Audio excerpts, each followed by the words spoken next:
دیکھیے دجال اکبر کے بارے میں جو احادیث ہیں،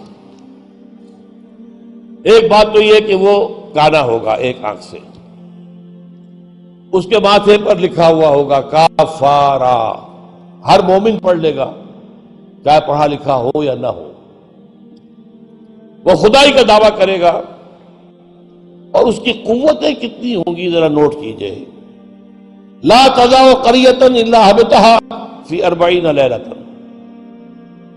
مسلم شریف کی روایت ہے، پوری دنیا میں ایک ایک بستی کے اندر وہ گھوم جائے گا صرف 40 دنوں میں۔ کیسی سواری اس کے پاس ہوگی، کیسی صورت والی سواری ہوگی، اب تو کچھ اندازہ ہے نا۔ آخر ہماری فضا میں ظاہر بات ہے ہمارے ہوائی جہاز 24 گھنٹے میں گزر سکتے ہیں مشرق سے مغرب تک۔ نمبر 2، اس کے 2 کانوں کے مابین 80 گز کا یا 80 ہاتھ کا فاصلہ ہوگا۔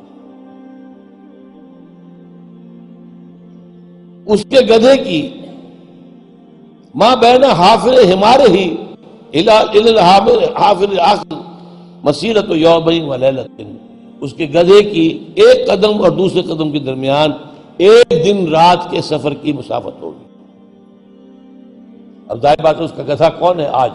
ہوائی جہاز۔ ینادی بصوت لہ یسمع ما بین الخافقین، کنز العمال میں بھی ہے، مسند احمد بھی حدیث ہے، وہ آواز دے گا ایک ایسی آواز سے جس سے مشرق اور مغرب کے درمیان سب لوگ سنیں گے۔ ہو گیا کہ نہیں؟ بش کی تقریر سب سنیں گے نہیں؟ سخرت لہ انہار الارض واعصارها یامر السماء فتمطر والارض فتنبت، اس کے لیے تمام دریا اور پوری زمین مسخر کر دی جائے گی۔ وہ جب حکم دے گا آسمان کو بارش برسائے گا، مادر ذات انجھ اکمہا اس کو ٹھیک کرے گا، کوڑی کو ٹھیک کرے گا۔ یہ حضرت عیسیٰ والے معجزے ہیں۔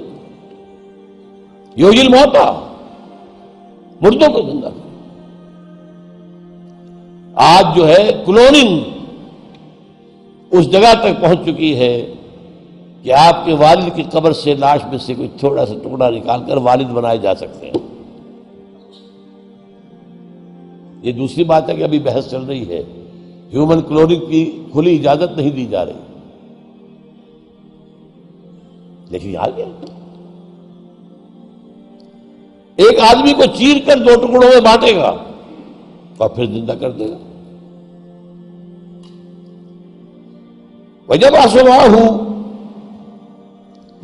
مَعَهُ الشَّيَاطِينَ عَلَى صُورَةِ مَنْ قَدْ مَاتَ مِنَ الْآبَاءِ وَالْأُمَّهَاتِ وَالْإِخْوَانِ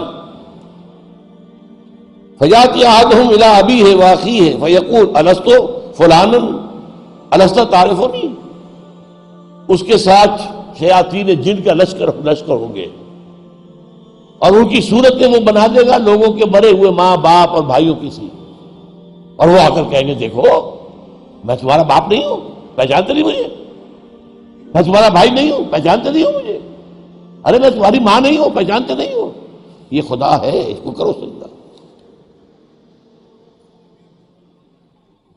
عام کفر و الحاد۔ اور ایک بات جو سب سے اہم ہے جو آج شروع ہو چکی ہے اور میں تفصیل بیان کر چکا ہوں، کائرو کانفرنس اور بیجنگ کانفرنس اور بیجنگ +5 کانفرنس، اور وہ بھی یونائٹڈ نیشنز کے تحت، آخر من یخرج الیہ النساء، آخر میں جو اس کی پیروی کے لیے نکلے گی گھروں سے وہ عورتیں ہوں گی۔ حتیٰ ان الرجل لیرجع الی امہ وابنتہ واختہ وعمتہ فیوثقها، یہاں تک کہ ایک بندہ مومن جائے گا دوڑ کر اپنے گھروں میں، اپنی ماں کو، بہن کو، بیٹی کو، بیوی کو باندھ کر جکڑ کر رکھنے کی کوشش کرے گا، اور وہ رسیاں توڑا کر اس دجال کے پیچھے بھاگے گا۔ وہ نقشہ ہے آج۔ ایک حکم پر یہ شیطان مشرف جو ہے ہمارے ہاں 30% سیٹیں سب عورتوں کے لیے مقرر کر دیں۔ بھائی امریکہ تک میں نہیں ہے، تو ان کی پیروی کر رہے ہو، وہاں بھی نہیں ہے یہ ہم ان سے بڑھ کر ان کے مقاصد کی تکمیل میں ان سے آگے جا رہے ہیں۔ اب دیکھتے دیکھتے ہماری بات کو دیکھ کر انڈیا کے اندر بھی آیا ہے کہ 30% سیٹیں سب کی جو ہے خاص کر دی جائے عورتوں کے لیے، وہاں وہ نہیں ہو پا رہا، جمہوری حکومت ہے، اختلافات ہو رہے ہیں، ابھی بحثیں چل رہی ہیں۔ اور یہاں کیا تھا، مشرف ایک حکم، اور کوئی نہیں بولا، کوئی مذہبی لیڈر نہیں بولا یہ کیا کر رہے ہو، کوئی سیاسی لیڈر نہیں بولا کیا کر رہے ہو۔ ان کی گھٹی میں سیاست پڑ چکی ہے۔ خطرہ یہ تھا کہ ہم نے اگر ایسی کوئی بات کی تو یہ الیکشن پوسٹ پون کر دے گا، اور الیکشن بڑا ہوا ان کا ایک عام طریقہ۔ بہرحال یہ دجالیت جو ہے، دجال اکبر، یہ آنا ہے۔ یہ ہوگا کون، اس میں احادیث کے اندر اختلاف ہے۔ ایک واقعہ یہ بھی ملتا ہے کہ حضور ہی کے زمانے میں یہودیوں میں ایک بچہ پیدا ہوا، ابن سیاد۔ وہ بڑا غیر معمولی قسم کی صلاحیتیں اس میں تھی، وہ اپنی پیٹھ کے پیچھے سے بھی دیکھتا تھا، وہ سوتا تھا تو اس کا دل نہیں سوتا تھا، وہ پوری طریقے سے اس کے حواس جو ہیں وہ بیدار رہتے تھے۔ تو حضور نے اس کے کچھ حالات وغیرہ کا باقاعدہ مشاہدہ کیا، یہ سوچتے ہوئے کہ شاید یہی دجال بن جائے۔ حضرت عمر نے کہا بھی کہ آپ مجھے حکم دیں میں اس کی گردن اڑا دوں۔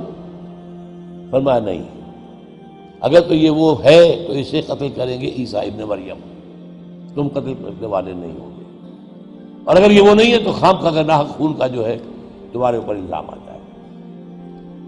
پھر ایک صحابی رضی اللہ تعالی عنہ، تمیم داری،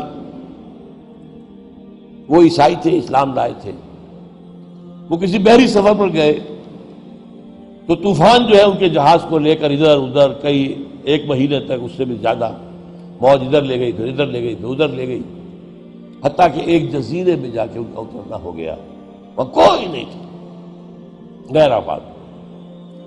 اندر کچھ گئے تو انہیں ایک عجیب سی مخلوق نظر آئی، جساسا، کہ نہ اس کا پتہ چلتا تھا منہ کدھر ہے دم کدھر ہے۔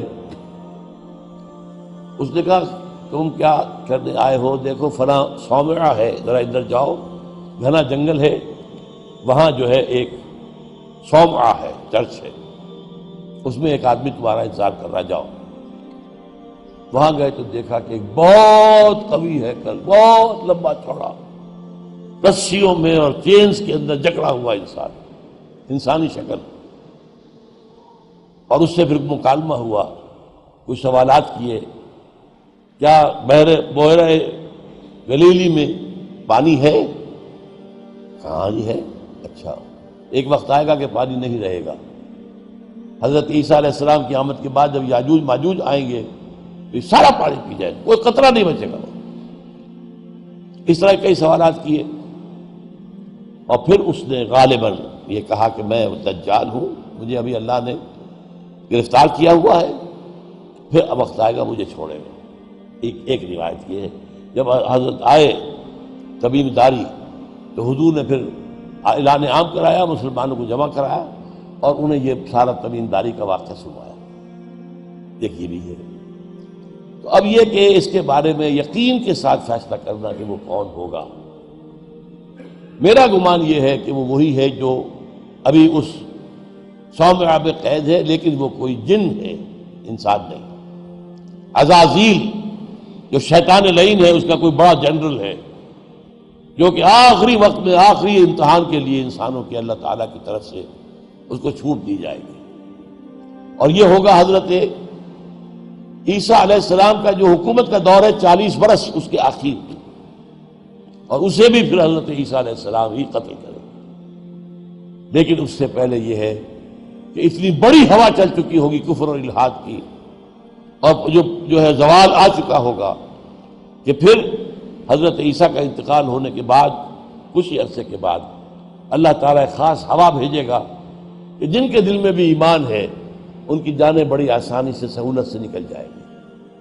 اب دنیا میں صرف کافر، فاسق، ملحد، مشرک، گناہگار لوگ رہ جائیں گے، ان پر قیامت کی ہولناک جو زلزلہ ہے، یا ایھا الناس اتقوا ربکم ان زلزلۃ الساعۃ شیء عظیم یوم ترونها تذہل کل مرضعۃ عما ارضعت وتضع کل ذات حمل حملها وَتَرَى النَّاسَ سُكَارَىٰ وَمَا هُم بِسُكَارَىٰ، یہ جو سختیاں ہیں یہ کفار پر آئیں گی، اہل ایمان پر نہیں آئیں گی۔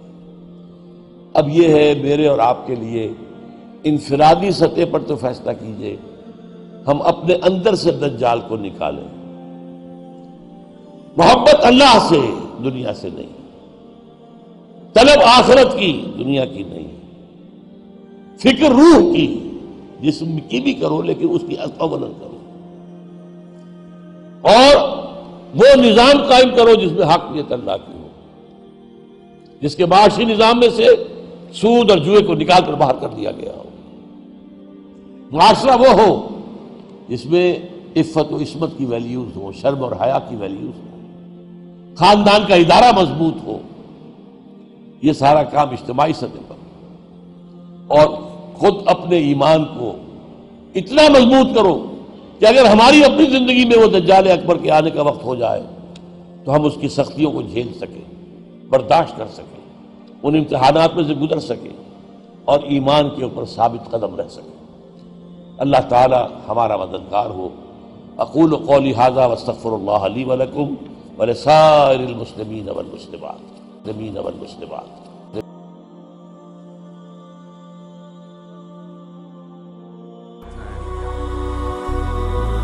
هي الحلقات تحفظني بآيات من القرآن، هي الحلقات تملأني بحب المصطفى العدنان، هي الحلقات تحفظني بآيات من القرآن، هي الحلقات تملأني بحب المصطفى العدنان، وأخلص